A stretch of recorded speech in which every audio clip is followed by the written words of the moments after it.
Meu nome é Márcio Cozonara. A minha intenção com essa aula é a gente tirar algumas dúvidas sobre o uso do ácido hialurônico, né? Então, eu intitulei essa aula como Mitos e Verdades sobre o uso do ácido hialurônico no ombro. Essa aqui é a minha declaração de conflito de interesses. E as minhas indicações clínicas para as doenças do ombro são a tendinopatia, ou então a tendinose do manguito rotador com pequenas lesões. Pequenas lesões, para mim, são lesões de até 50% da espessura do tendão e também lesões menores que 1 centímetro. Tendinites calcárias, tendinite do cabo longo do bíceps, capsulite adesiva ou então ombro congelado, as artroses acromioclaviculares sintomáticas e as artroses glenomerais leves ou então moderadas. Como é que eu uso? Eu uso 5 infiltrações semanais. Algumas vezes eu uso o auxílio do equipamento de ultrassonografia. Normalmente eu faço de forma freehand os casos das tendinopatias ou então das tendinoses do manguito rotador, das tendinites calcárias, da capsulite adesiva e as artroses acromioclaviculares. Eu uso compulsoriamente o equipamento de ultrassom nos casos de artrose acromioclavicular, artrose glenomeral leve ou então moderada e as tendinites do cabo longo do bíceps. Aqui, para a gente lembrar que o ombro ele não é uma articulação simples, ele é composto de uma articulação verdadeira, que é a articulação glenohumeral, e a articulação acromioclavicular. As demais é o que a gente chama de uma pseudoarticulação, que é o espaço subacromial e o espaço escápulo-torácico. Mais uma imagem para a gente ver como temos um grande espaço, que é o espaço bursal, que é onde incide a maior parte das doenças, das patologias do ombro, e é onde a gente predomina o uso do ácido no ombro. De novo, uma outra imagem mostrando a relação que existe do manguito rotador com a articulação glenohumeral, que é a articulação verdadeira do ombro, e na minha opinião, a maior parte das doenças do ombro, elas são primárias dos espaços não articulares. Eu quero dizer o que com isso?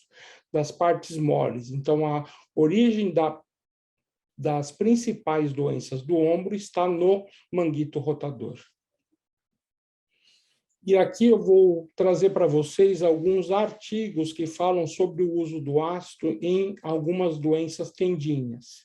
Esse primeiro artigo de 2014, ele é um artigo de revisão que comparou trabalhos experimentais e estudos clínicos com as infiltrações peritendíneas sobre vários tendões.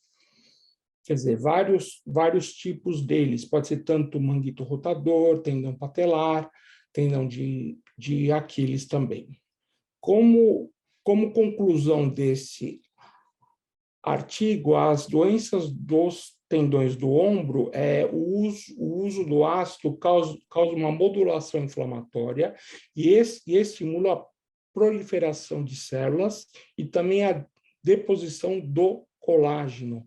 Isso aí a gente vai falar um pouquinho mais para frente, não só a deposição dele, mas também da trama que ele faz para a gente ter um bom tendão. Além do efeito colchão peritendíneo, que é bastante importante para a gente ter o deslizamento tendíneo após qualquer tipo de procedimento cirúrgico. Mais um artigo mostrando o uso do ácido em tendões de ratos. É um estudo em seres vivos e é um estudo bastante interessante, que ele compara o uso do corticoide versus o ácido, que é sempre uma grande dúvida, né? Se a gente deve deixar de usar o ácido ou a favor do corticóide ou então vice-versa. E A conclusão desse estudo mostra que as duas substâncias atuam de forma completamente oposta. O ácido atua no aumento dos fibroblastos e ele antecipa a recuperação tendínea, além de proteger a sutura do manguito rotador, enquanto o corticoide, por ser um anti-inflamatório, ele vai contra o processo cicatricial. Então, é muito bom esse artigo para a gente ter uma noção que a ação dessas substâncias ela pode ser complementar, não, ela vai ser de um caráter oposto. Esse outro artigo mostra o tratamento do manguito rotador com o uso do ácido, é um estudo de 2015. No fundo, ele vai fazer uma análise de vários trabalhos, é uma meta-análise. Ele inclui 11 trabalhos prospectivos, 7 randomizados, com um N de 1.102 pacientes, que foram avaliados após a injeção de ácido, em comparação à injeção de corticoide, na presença ou não de físio, e também com um grupo controle de solução salina. A conclusão desse estudo mostra que a inflamação com o ácido da articulação glenomeral e do espaço subacromial reduz substancialmente e que aumenta a função dos ombros com lesão do manguito rotador. O importante desse estudo é que ele tem um nível de evidência grau 1. Mais um artigo mostrando para nós que somos especialistas em ombro o quanto que o ácido ajuda no pós-sutura do manguito rotador, principalmente na interface tendão-osso. Então, esse estudo foi feito em coelhos, que compara a proliferação, a expressividade genética e a condrogênese pós a sutura do manguito rotador e o uso do ácido hialurônico. A conclusão é que os dados sugerem que o ácido acelera o processo de cicatrização do tendão-osso com a formação de um tecido condroide. Como nós sabemos, ele é um tecido precursor da formação das fibras de Charpey, de novo, na inserção do manguito com relação ao osso, e isso pode diminuir o número de relesões pós-cirurgia também. Na minha experiência em consultório, eu estou ainda acompanhando esses pacientes de 2018 a 2019. Eu fiz esse trabalho na minha clínica particular. Eu fiz 5 aplicações, né, nas seguintes patologias: 280 lesões do manguito rotador pequenas, 11 capsulites adesivas e 26 casos de tendinite calcária. Nessas avaliações, esses pacientes preencheram um questionário feito pré-infiltração e pós-5 infiltrações, seguido de outros feitos com 1 mês, 3 meses, 6 meses e 1 ano de infiltração. Eu apliquei os seguintes testes: o EVA, a atividade de vida diária e o Simple Shoulder Test e o índice de satisfação geral. Além disso, eu documentei os exames de imagem, tanto no ultrassom quanto na ressonância, que será fruto de um novo estudo que eu vou fazer depois. Como os resultados preliminares, houve melhora dos sintomas, uma melhora da atividade de vida diária, um índice de satisfação alto, mas pouca melhora nos exames de imagem. A crítica ao meu próprio trabalho é que não fiz nenhum tipo de estudo com grupo placebo. Não posso não tratar os meus pacientes da clínica particular. Então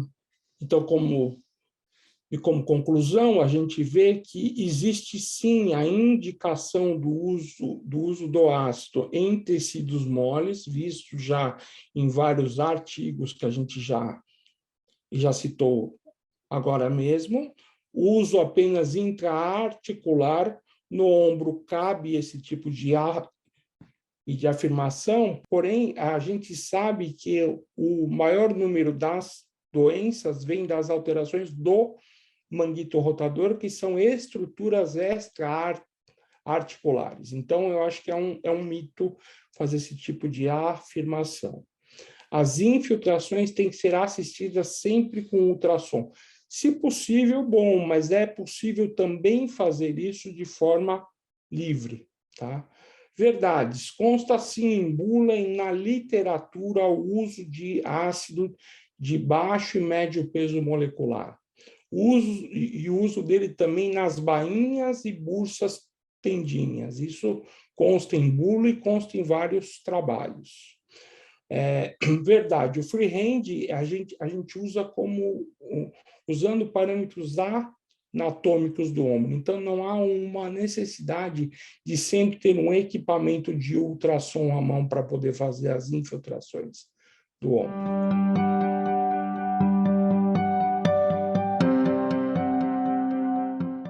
E para a aplicação do ácido hialurônico sem o auxílio do ultrassom, nós utilizamos alguns parâmetros ortopédicos, como o ângulo posterolateral do acrômio e o processo coracoide. Nós vamos calcular cerca de 1 centímetro inferior e 1 centímetro medial. Nós vamos fazer uma inclinação de 45 graus em forma de direcionamento para o processo coracoide. É nessa região que nós vamos fazer o ponto de infiltração. Nós vamos preparar o ombro com uma asepsia com álcool na região posterolateral do ombro e, sem o auxílio do ultrassom, eu vou utilizar alguns acidentes ósseos, alguns parâmetros ósseos, que é o ângulo posterolateral do acrômio e o processo coracoide. E nós vamos calcular mais ou menos 1 centímetro abaixo e 1 centímetro medial, com uma inclinação de 45 graus com relação ao solo. É assim que nós vamos fazer o ponto de entrada da infiltração.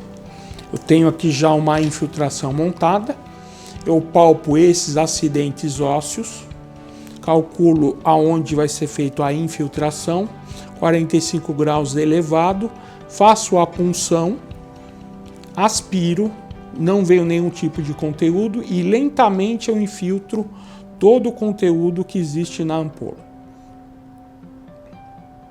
Depois você gira 180 graus, retira para evitar o vazamento e do conteúdo aplicado. Depois a gente coloca apenas um curativo e assim é feita uma aplicação subacromial. E para a utilização do ácido hialurônico na articulação acromioclavicular, onde ela pode ser bastante sintomática nos quadros de artrose, nós utilizamos a palpação direta da clavícula e do processo coracoide. Nós conseguimos identificar com uma polpa digital a posição aonde vai ser feita a infiltração. A agulha é sempre direcionada de cima para baixo, nesta posição. Fazemos uma asepsia da região.